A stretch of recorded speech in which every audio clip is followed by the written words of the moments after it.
All right, guys, May 11th. I haven't done a video in a long time. Well, like over a week. Hope everyone's doing fine. Hope everyone had a wonderful weekend. Good afternoon. Word of the day today is jejun, which for the most part means kind of immature, naive. There's actually four different immature, childish, lacking knowledge, kind of like nescient, deficient or lacking in nutrition, or without interest or dull, insipid. If someone is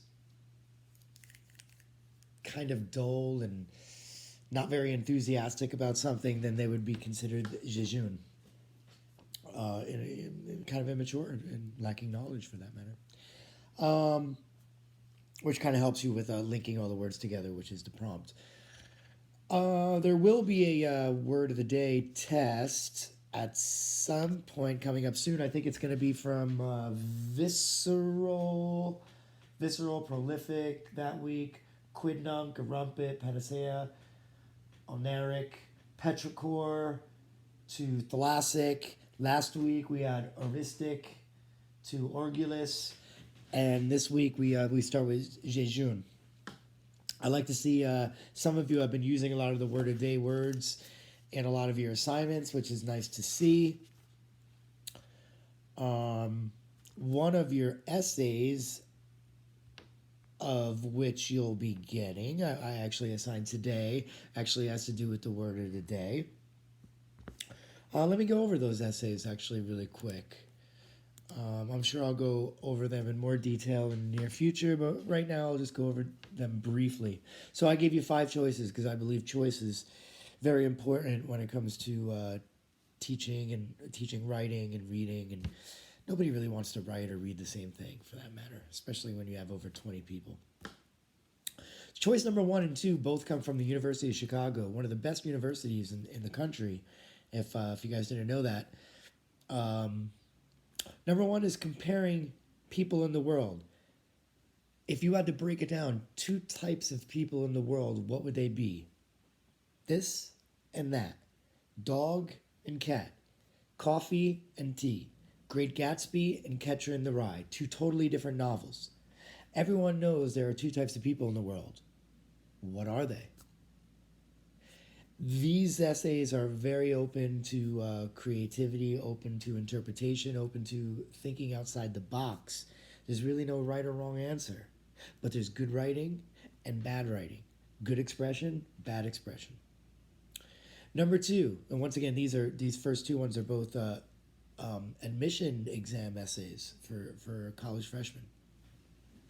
Number 2 is salt, governments, beliefs, celebrity couples are a few examples of things that can be dissolved. You've just been granted the power to dissolve anything. Physical, metaphorical, abstract, concrete. Any way, you name it. What do you dissolve, and what solvent do you use to dissolve it? Construct a multi-paragraph essay which explores and explains what in this world you would dissolve and how, with what solvent, you would dissolve it. What would you get rid of? To dissolve it, to get rid of it, make it disappear.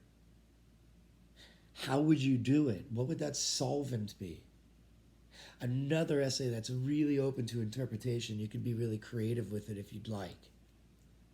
Once again, all essays will be graded on... I'm going to be looking for great editing at the end. I want a good final product. I don't want to be looking at lots of mistakes, lots of sentence problems, lots of paragraph problems. At this point, everyone should be able to edit their work almost perfectly. Number 3, poetry. What is poetry and what does it mean to you? Have your views of poetry changed in the last few months since I've been assigning poems? How? Explain. Construct a multi-paragraph essay which explores your views on poetry and how it affects your life or life in general. You may use examples from poems we've read as a class, ones that I've assigned to you, or poems you've discovered on your own. Poetry, go, write an essay. Has it changed you? What did you think of it? Did it reach into the inner depths of your soul and make you discover something about yourself that maybe normally you wouldn't? So this is an essay where you can express all your feelings about poetry, what you've come up with, what you've learned, what you've discovered. Number 4, straight up argumentative essay. Follow the outline that I posted a while back on Google Classroom.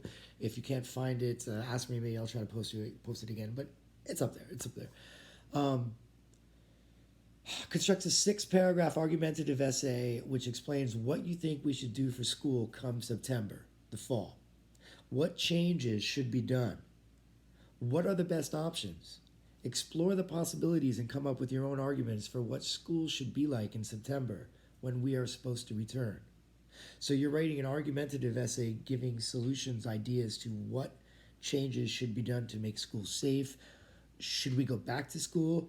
Should we continue doing online distance learning? What could we do to improve it?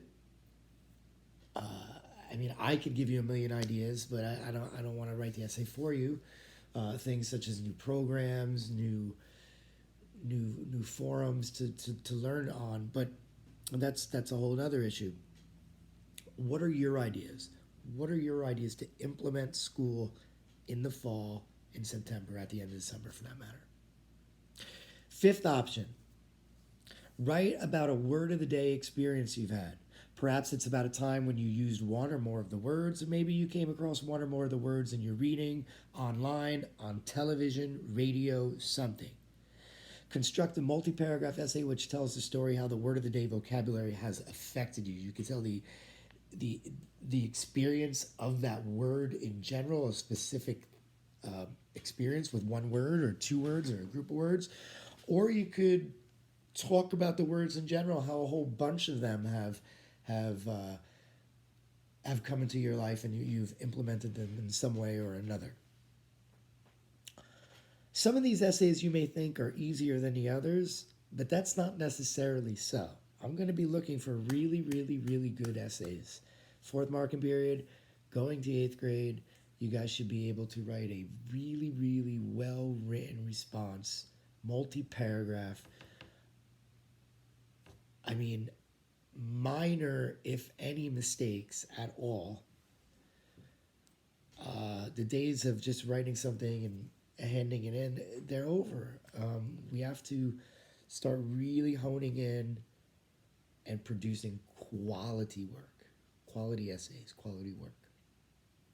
And I know everyone can do that. So, all right. So we'll talk about more of that later in the week. If you have any questions about a specific essay, please send me a message, email me, and I'll get back to you on that. I keep saying this over and over again. I want to start using Google Meetup or Google Hangout. I don't know which one. I think Google Meetup. I will be posting that. You're just going to see it pop up, and we'll try it. Whoever's on is on. See how it goes. I'm anticipating a bunch of glitches and a nightmare, and God only knows what. But we'll see. Maybe it'll be a great experience, and I really actually want to look. I want to learn it. I want to start using it. I want to start implementing it. So that's that. Short stories, flash fiction, the fun they had, the pose. These are very short stories. You're going to be getting a few more in the upcoming week or so. Flash fiction, basically stories under 1,500 words. Think about that. What do you think of these stories? Are we liking these stories? I'm trying to pick stories that are a little bit more modernized, a little bit more, basically stories that you're not going to find in your run-of-the-mill middle school literature textbook. I'm trying to find stories that you guys are interested in. So let me know how that's working out for you guys. Ed Puzzle. Going to start signing those again. Please stay up on them. Multiple choice. Get them done. They're good. I'm picking good ones. Ciao.